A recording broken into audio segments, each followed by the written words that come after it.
সর্বসাধারণের স্বতঃস্ফূর্ত অংশগ্রহণে পুরোদমে চলছে বৈষম্য বিরোধী ছাত্র আন্দোলনের গণত্রাণ সংগ্রহ কার্যক্রম। সহায়তা করতে আসা ব্যক্তিরা বলছেন, বিশ্বস্ততা অর্জন করায় শিক্ষার্থীদের মাধ্যমে বন্যার্তদের পাশে দাঁড়াচ্ছেন তারা।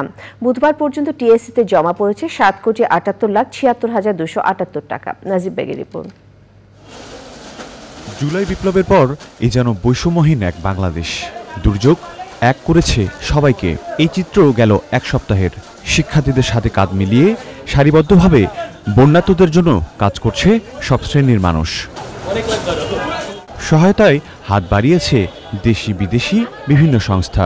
I think the things they do to help people is meaningful and it's powerful.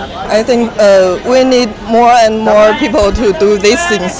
বুঝতে পেরেছি যে এইখানে দিলে প্রপার জায়গা ছাত্ররা যেভাবে কার্যক্রম চালিয়ে যাচ্ছে, আমাদের সন্তানরা যেভাবে কার্যক্রম চালিয়ে যাচ্ছে, এই জন্য আমরা এখানে এসেছি এবং তাদেরকে আমাদের সাধ্যমতো এখানে আমরা অনুদান দিয়েছি। সহায়তা কার্যক্রমে অংশ নিতে এসেছে স্কুল শিক্ষার্থীরাও। স্কুলে পরামর্শ করে আমরা চেষ্টা করলাম যে তাদের কিছু অন্তত সাহায্য করার জন্য। তো আমরা আজ অনেকদিন যাবত এ বিষয়ে কষ্ট করছি, তো আজকে আমরা খুশি যে আমরা আমাদের পক্ষ থেকে কিছু অন্তত সাহায্য করতে পারছি। আমরা স্কুল থেকে অনেক কষ্ট করার পর আমরা কিছু অর্থ দিতে পারছি, এই জন্য আমাদের খুব ভালো লাগতেছে। ত্রাণ সামগ্রী প্রস্তুত হলে ট্রাকে করে নিয়ে যাওয়া হচ্ছে দুর্গত এলাকায়।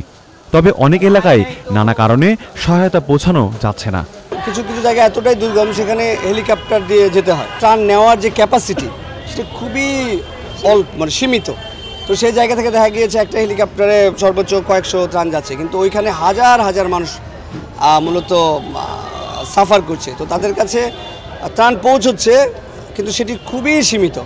বৈষম্য বিরোধী ছাত্র আন্দোলনের তথ্য মতে বুধবার পর্যন্ত 7,78,76,000 অর্থ জমার বিপরীতে ব্যয় হয়েছে 71,20,684 টাকা।